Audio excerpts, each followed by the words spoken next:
Eskerrik asko. Ojo, gaur nik ere futbolaz hitz egingo.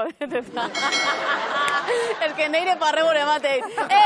Ni futbolaz izketan, futbolaz bakarrik ez jakintasunaz ere bai. Ez jakintasuna nerea, noski. Ez dakizu zer den fuera de juego? Ez dakit. Eta ez esplikatu berriz, favorez, oain arte ez dut sekula ulertu. Oanik faxak nola funtzionatzen, ez baikit. Ez den teitzen fax bat nola funtzionatzen, fuera de juego zer da nola entenditzuko epa. Baina, bada ez jakintasuna baino gauza okerrago bat. Eta da jakin nahi eza.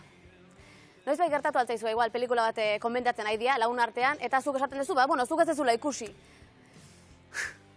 Pertsona batek beti begiratzen zaitu Nemo eta bere ama revuelto baten jan izan bazen ditu bezala. Bai. Beti dago beti, baten bat, ahotsa aguduen eskalan goiko muturreraino eraman da esatizuna.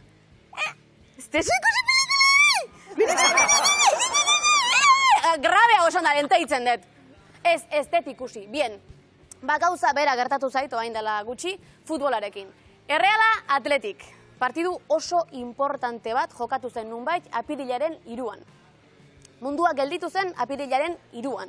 Begi guztiak partidu horri begira egon ziren apirilaren 3an. Eta ni apirilaren 6an enteatu nintzen Errealak irabazi zula. Barreintziaten, klaro. Zuzen mundutan bizitzea. Esan zidan Bernardo Atxaga zein zen etzekien batek. Eta bai badakit benetan zaila dela gaur egun olako partidu baten emaitzak ez jakitea ez enteatzea. Baina izu, egunaitan benetan deskonektatzea lortu nun, Twitter, begiratu ez nun egin. Baina jode, guain begiratzen hasi nahiz da, esatet, ostia. Ez dau beste hitzik. Beste behin liga hitza irakurtzen bat, uste Twitterretik atera ingo naizela, benetan. Liga, Euroliga, Superliga. Ostia, etxean Mikel Laboa jartzen dut eta arren agoran ere entzun itzen dut.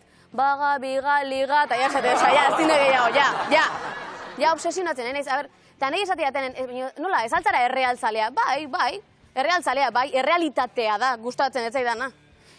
Interes falta da batetik eta desobedentzia bestetik. Oain danak larrituta daude, aserretuta, hor da biltza, Superliga horregatik.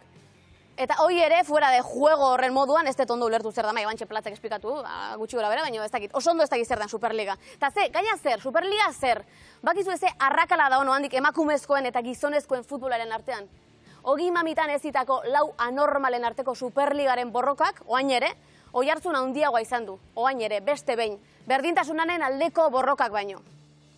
Futbol zalea naiz? Printzipioz, printzipio kontua delako. Berdintasunetik hain urrun dagoen ezer ez dut jarraitu eta ospatu nahi. Emakumezkoen futbolak, gizonezkoen futbolak adina errespetu oihartzun eta babes lortzen duenean, orduan igual hasiko naiz interes pixkat jartzen. Futbol federazioak dauka erabaki hauetan eskumena handiena eta emakumeena ez du liga profesionaltzat jotzen. Ez, liga profesionalizadatzat baizik. Horrez esan nahi du? Mutilen futbola eta nesken futbola ez direla kategoria berean sartzen beste behin. Trampa bat, bestearen atzetik, hitz joko horren baitan, beste behin ere emakumearen eskubideak itotzeko. Nik ez daukat putediak futbolaz, ez daukat. Ez da errealaz eta ez da beste ezertaz ere, zentzu horretan, baina badaki zer den emakume izatea. Eguneroko sakrifizioa. Gizonezkoei gizon jaiotze utxagatik eman zaien privilegioaren mailara iritsi behar izateko segunduko borroka. Hori badaki zer den. Emakumezkoen futbolean gutxigo inbertitzen dela esaten da. Bai, arrazoi bezala jartzen dute, berez ere diru gutxiago ematen duen kirola omen da. Ekonomikoki ez omen dute mutilek generatzen dutena. Komedia ere gizonezkoentzat gordetako esparrua omen da. Neskek ez omen dugu gizonezkoek adina grazia egiten.